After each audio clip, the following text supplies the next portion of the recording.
on the post-2015 development agenda. And in fact, I can think of no better place and no better time for this discussion to happen than right here and right now in Berlin.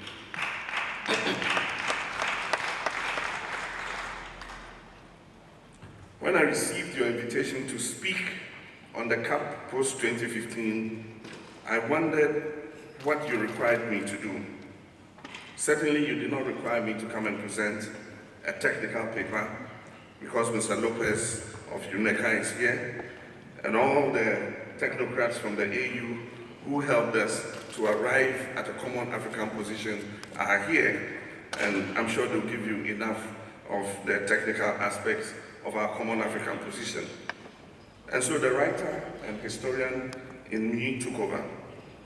So if you hear poetry or prose or a political speech, that is the context in which this address has been written. A decade ago, former German Chancellor Helmut Kohl launched a book of his memoirs in which he recalled the years that led up to the reunification of Germany, as well as the signing of the Maastricht Treaty and the formation of the European Union. Chancellor Kohl referred to them as the fateful years, and he revealed that the achievements of those historic events was due to the trust and cooperation of his fellow world leaders.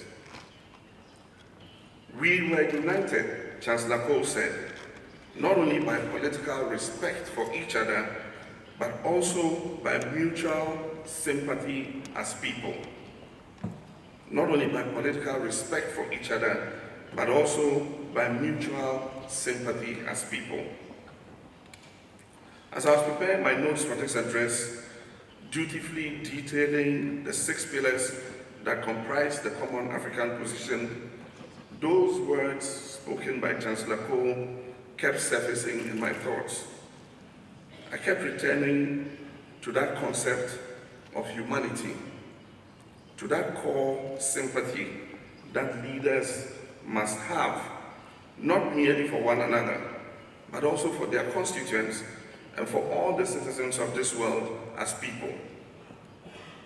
I kept returning to that image, that terrible image of a little boy in a red shirt and blue pants, his body washed ashore on a Turkish beach.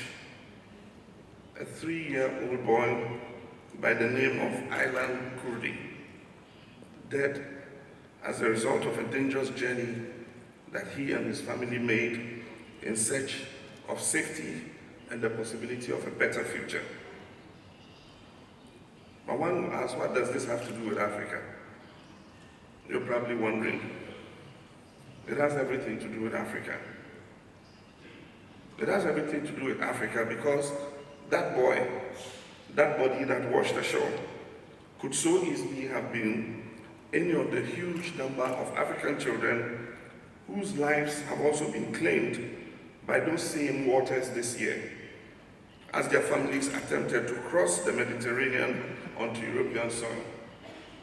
On a different shore, at a different time, it could have been the body of 27-year-old Ibrahim Ba from Senegal, who died with 700 other refugees when their boats from Libya capsized in the middle of April this year.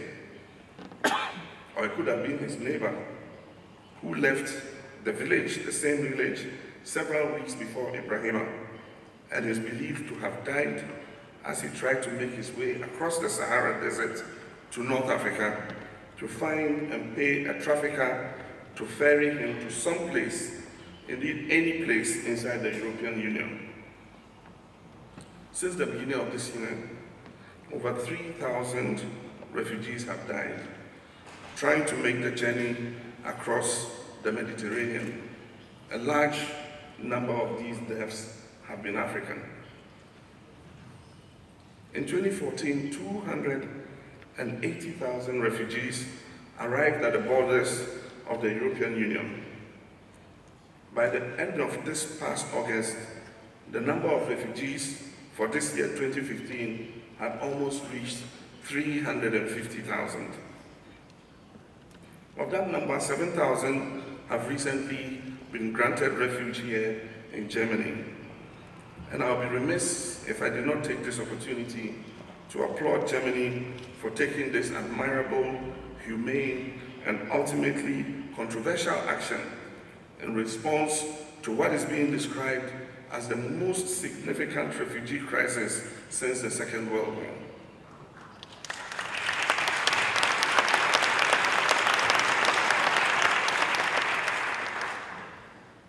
I know the political and social costs are very high. You see, the reason Chancellor Kohl's statement about the prelude to those historical events that took place in Europe during the 1980s and 90s came to mind and stayed in my mind is that I believe that these, again, are fateful days, weeks, and months.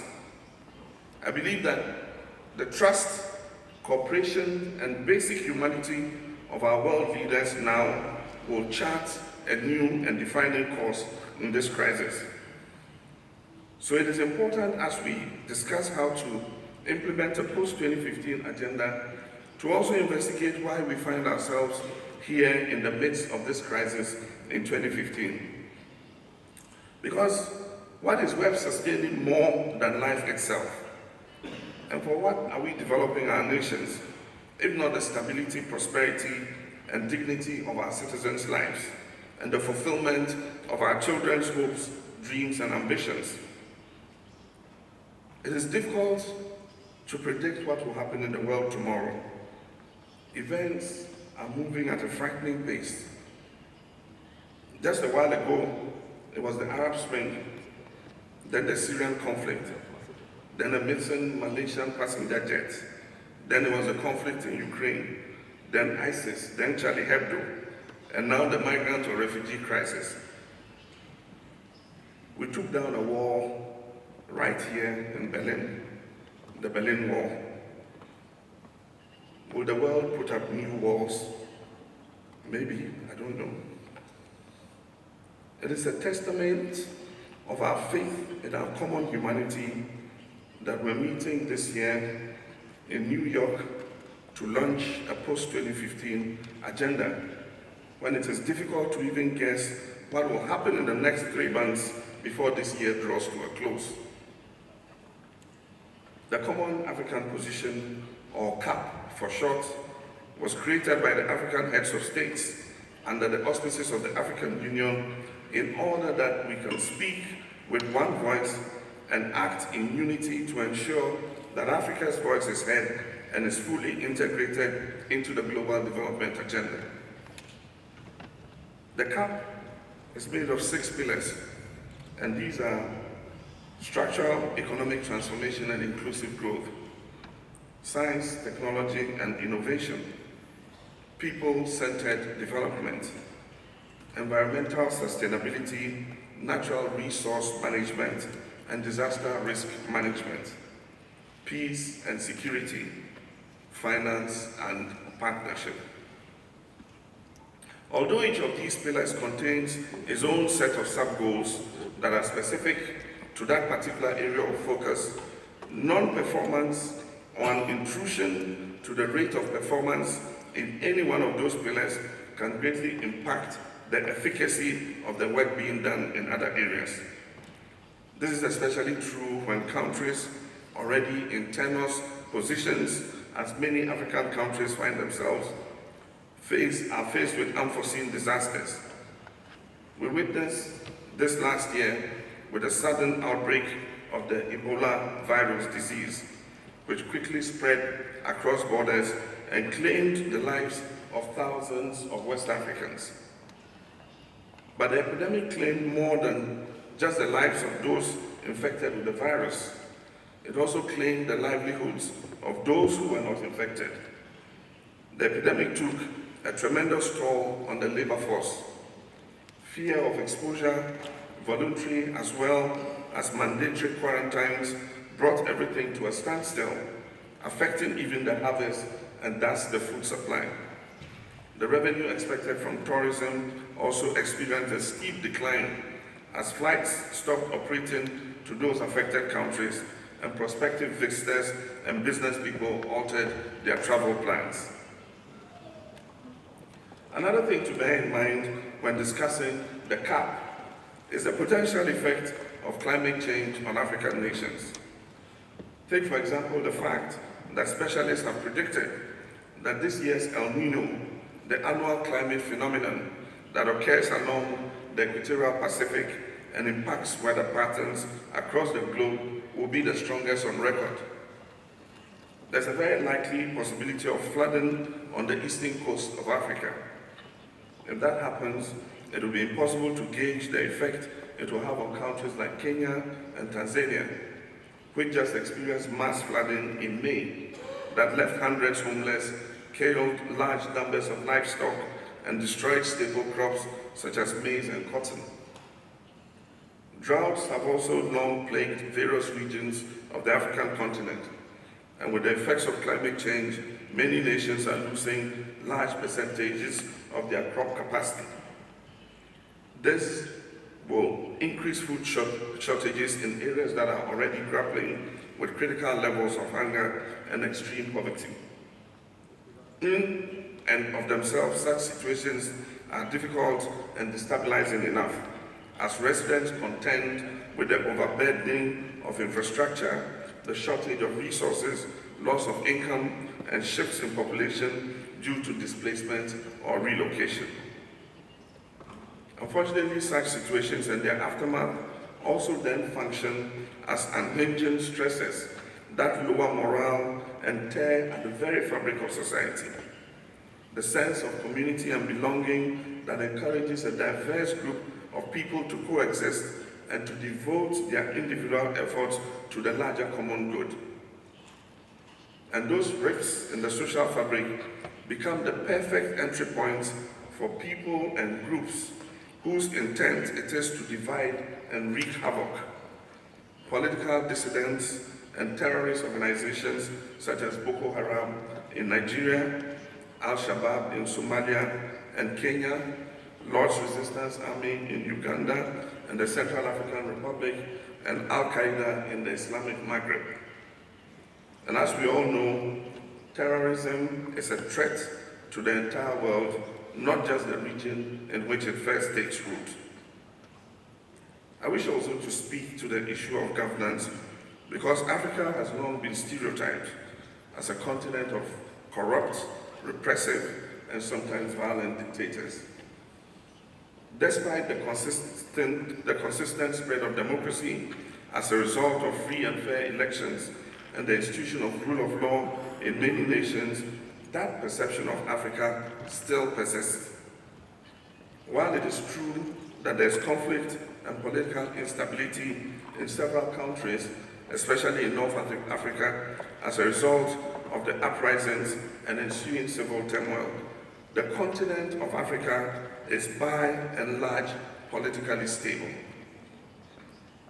Still, many of the democracies are relatively new and are such vulnerable to the threats posed by terrorism and other forms of rebellion. It is not my intention to paint a picture of gloom, but in understanding why we find ourselves here today in the midst of this massive refugee crisis, in formulating strategies for sustainable development beyond this moment and this crisis, we must examine all the factors. We must take into consideration everything that might compel individuals wishing to escape their circumstances to risk their lives and the lives of their families to run the gauntlet. We must take into account that these are the same factors with which we must contend if we are to truly meet the goals outlined in the Common African Position. All of these issues notwithstanding, there has been much progress on the African continent, progress that is worthy of celebration. There is much promise to be fulfilled. The African continent is in the midst of a tremendous transformation. Then again, so is the rest of the world. and which is why dialogues such as this forum are so crucial. I'd like to close my address with the words of one of my personal and political heroes, the late Nelson Mandela.